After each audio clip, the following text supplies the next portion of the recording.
পদ্মা নদীর ভাঙন পরিস্থিতি নিয়ে সম্প্রতি লালগোলার বিধায়ক মোহাম্মদ আলী এবং একাধিক প্রশাসনিক আধিকারিকরা বৈঠক করেছেন, যার মধ্যে ছিলেন বিডিও দেবাশিস মণ্ডল, জেলা পরিষদের সদস্য মোতাহার হোসেন রিপন, ভূমি কর্মাধ্যক্ষ ইসমাইল হক, পঞ্চায়েত সমিতির সভাপতি লক্ষ্মী সরকার এবং লালগোলার ওসি অতনু দাস। পদ্মা ভাঙনের বর্তমান অবস্থা সম্প্রতি ভয়াবহ ভাঙন দেখা দিয়েছে লালগোলার তারানগর গ্রামে, যেখানে একাধিক বাড়ি ও জমি নদীগর্ভে বিলীন হয়েছে। বিভীষিকাময় পরিস্থিতিতে অনেক পরিবার ঘরবাড়ি ছেড়ে অস্থায়ী ত্রাণ শিবিরে আশ্রয় নিতে বাধ্য হয়েছেন। বিডিও দেবাশিস মণ্ডলের নেতৃত্বে তারানগর প্রাথমিক বিদ্যালয়কে ত্রাণ শিবিরে রূপান্তরিত করে 31টি পরিবারকে রাখা হয়েছে। বৈঠকের উদ্দেশ্য ও প্রশাসনিক উদ্যোগ পরিস্থিতি মোকাবিলায় বিধায়ক ও সংশ্লিষ্ট আধিকারিকরা জরুরি ভিত্তিতে বৈঠক করেছেন, যাতে বাস্তবসম্মত সিদ্ধান্ত নেওয়া ও ত্রাণ কার্যক্রম দ্রুত চালানো যায়। ভাঙন রোধে এবং ক্ষতিগ্রস্তদের পুনর্বাসনে প্রশাসনিক স্তরে দ্রুত পদক্ষেপ নেওয়া হচ্ছে, যদিও স্থানীয়দের অভিযোগ ত্রাণ ও পরিষেবার মান এবং পর্যাপ্ত নিয়ে অসন্তোষ রয়ে গেছে। স্থানীয়দের অভিমত ও সমস্যা গ্রামবাসীরা জানান, দ্রুততার রিলিফ ও স্থায়ী সমাধানের ব্যবস্থা না হলে ভবিষ্যতে আরও বড় বিপদ হতে পারে। ত্রাণ শিবিরে থাকা পরিবারের অভিযোগ খাদ্য, চিকিৎসা ও নিত্য প্রয়োজনীয় পরিষেবার ঘাটতি রয়েছে এবং ভাঙন রোধের কাজ যথেষ্ট নয়। সার্বিকভাবে প্রশাসনের পক্ষ থেকে উদ্যোগ থাকলেও এলাকাবাসী আরও কার্যকর সমাধান এবং টেকসই পদক্ষেপের দাবি জানিয়েছেন। সমস্যা তো এককভাবে কারো সমস্যা সমাধানের উপায় নেই। লালগোলা ব্লক প্রশাসন এতদিন তাদের মতো নিজের মতো করেই সেটা মেনটেন করার চেষ্টা করেছেন, কিন্তু এটা ক্রমাগত এত হারে বাড়ছে যে তাদের নিয়ন্ত্রণের বাইরে গেছে। এমএলএ সাহেব তাদের যে প্রজেকশনের কাজ নিয়ে তারাও চেষ্টা করছিলেন, সেখানকার গ্রাম পঞ্চায়েত তাদের মতো করে চেষ্টা করছিল, পঞ্চায়েত সমিতি তাদের মতো করছিল। এখন পরস্পরের সমন্বয়ের ভেতর দিয়ে আমরা এইখানকার মানুষকে স্থায়ীভাবে যাতে একটা পুনর্বাসন এবং রিলিফ দিতে পারি, সেই রকমের একটা ঐক্যবদ্ধ প্ল্যানিং আমাদের হলো, যেটা বাস্তবায়িত হবে এবং আশা করছি আমরা এই ভাঙন কবলিত মানুষগুলোর জন্য একটা স্থায়ী সমাধানের পরিকল্পনা আমাদের যৌথ উদ্যোগে বেরিয়ে আসবে। সেই রকম একটা ইতিবাচক আমাদের ঐক্যমতের ভিত্তিতে আজকে সিদ্ধান্ত হয়েছে। আমরা কাল থেকেই তা ইমপ্লিমেন্টেশনে যাব, তখনই দেখা যাবে ধীরে ধীরে মানুষকে আমরা হয়তো কিছুটা যে সমস্যার মধ্যে তারা রয়েছে, যে বিপর্যয় প্রতিদিন তাদেরকে ফেস করতে হচ্ছে, আমরাও প্রতিদিন তাদের নিয়ে উৎকণ্ঠায় থাকছি, সেইটা বোধহয় একটু একটু করে আমরা কাটাতে পারবো। বিকল্প যারা এইচএস মাধ্যমিক পরীক্ষার্থী, সেই গর্ভবতী মায়েরা, তাদের জন্য বিকল্প স্পেস তৈরি করবার আমাদের পরিকল্পনা হয়েছে। প্রত্যেকটা সেন্টারে হেলথ ক্যাম্প রাখবার জন্য আমাদের আজকে পরিকল্পনা গৃহীত হয়েছে। খাস ল্যান্ড সহ যাবতীয় জায়গাগুলো দেখবার জন্য পরিকল্পনা গৃহীত, কিন্তু এগুলো তো সব প্রসেস বাই প্রসেস হবে, সেই সমস্ত প্রসেস আমরা করব এবং নিয়মিত সেটাকে আমরা যে চর্চার ভেতর দিয়ে, পারস্পরিক বোঝাপড়ার ভেতর দিয়ে তারানগরের সমস্যাকে আমাদের লালগোলার সর্বাংশের মানুষের একটা সমস্যা হিসাবে পরিগণিত করে আমরা তাকে মোকাবেলা করবার জন্য একবারে যৌথভাবে এগোবে, এই সিদ্ধান্তই মোটামুটি আজকে আমরা আলোচনাতে আসতে পেরেছি। ধন্যবাদ। আমার নাম মোহাম্মদ ইসমাইল হক, আমি লালগোলা পঞ্চায়েত সমিতির ভূমি কর্মাধ্যক্ষ। কারণ এটা আরও আগে হওয়া উচিত ছিল, কিন্তু আমাদের একটু লেট হয়ে গেল।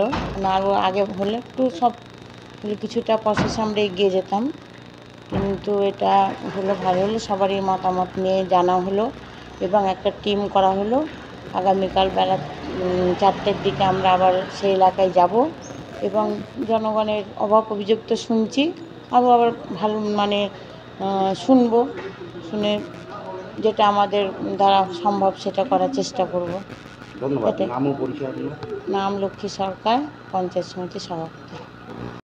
আসলে এটা সকলেই একমত হয়েছে যে তারানগরে যে প্রাকৃতিক বিপর্যয় ঘটেছে এবং তার সেই কারণে যে সমস্যা, এটা এত বড় একটা সমস্যা যে এটা কখনো কারো পক্ষে এককভাবে সমাধান করা সম্ভব নয়। গ্রাম পঞ্চায়েতের পক্ষেও সম্ভব নয়, পঞ্চায়েত সমিতির পক্ষেও সম্ভব নয়, কিংবা আরও ঊর্ধ্বতন কর্তৃপক্ষ তাদের পক্ষে এককভাবে সম্ভব নয়। সবাই মিলে সম্মিলিতভাবে যাতে একসাথে কাজ করে এবং একসাথে ঐক্যবদ্ধভাবে কাজ করলে পরে তবেই এই সমস্যার সমাধান কিছুটা সম্ভব। আমরা দুঃখিত যে এরকম একটা বিপর্যয় ঘটেছে, কিন্তু পাশাপাশি যেটা হয় সাধারণত কোথাও বিপর্যয় হলে পরে অবিলম্বে সেটা যে গ্রাম পঞ্চায়েতের অধীন, সেই গ্রাম পঞ্চায়েত নিয়মিত মিটিং করে সেই ব্যাপারে ডে টু ডে তারা হিসেব নিকেশ করেন যে কি হয়েছে, কোথায় কি ক্ষতি হলো, এগুলো রেগুলার বেসিসে দেখাশোনা করা দরকার। যে কোনো কারণেই হোক গ্রাম পঞ্চায়েতের পক্ষ থেকে এই মিটিংগুলো এতদিন নিয়মিত করা হয়নি।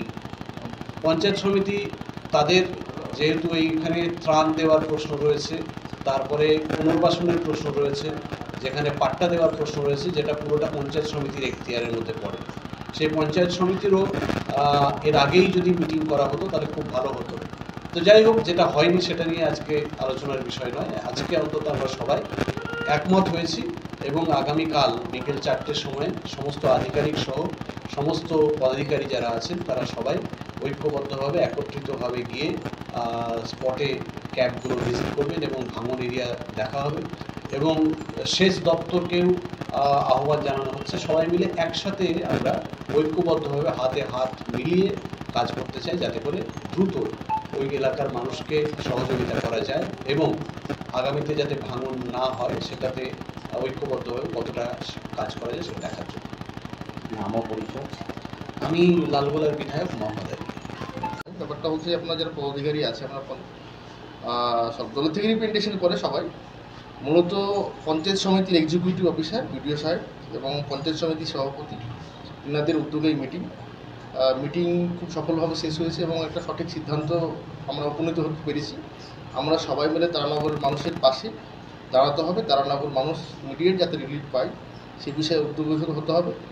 পঞ্চায়েত সমিতির যে পার্ট, পঞ্চায়েত সমিতির যে কাজ সেটা পঞ্চায়েত সমিতি করবেন অতি দ্রুত, এটুকু ইনিশিয়েট করা হয়েছে, সবাই মিলে সহমত হয়েছে। সাথে সাথে আমাদের এমএলএ সাহেব ছিলেন, তিনি হাউসকে আশ্বস্ত করেছে যে পঞ্চায়েত সমিতির যে রেজুলেশন সিদ্ধান্ত রাজ্য স্তর পর্যন্ত পৌঁছানো এবং সেখানে কমিউনিকেট করা, সেখান থেকে যা যা সুবিধে পালিয়ে যাওয়ার ব্যাপারে সেটা তিনি হাউসকে আশ্বস্ত করেছেন। আগামী দিনে আশা করছি পঞ্চায়েত সমিতি যে আজকে ইনিশিয়েটিভটা নিলেন সেটা তারানগর মানুষের পক্ষে ভালো হবে এবং আমাদের সকলের একটা ক্লোজ লিয়াজও মেনটেন করে তারানগরের একটা পজিটিভ দিক আমরা তৈরি করতে পারবো। ধন্যবাদ। আপনার নাম ও পরিচয়। মোহাম্মদ মুতাহার হোসেন, সদস্য মুর্শিদাবাদ জেলা পরিষদ। আমার গ্রাম বাঁচাতে সরকার ইরিগেশন ডিপার্টমেন্ট যেটা উদ্যোগ নেবে সেটাই সঠিক। আমি কাজের পক্ষে, কাজ হোক আমার গ্রাম বাঁচুক। আপনার নাম ও পরিচয়। আমার নাম তৌফিকুল ইসলাম, গ্রাম পঞ্চায়েত সদস্য তার বিলবরা কোপা।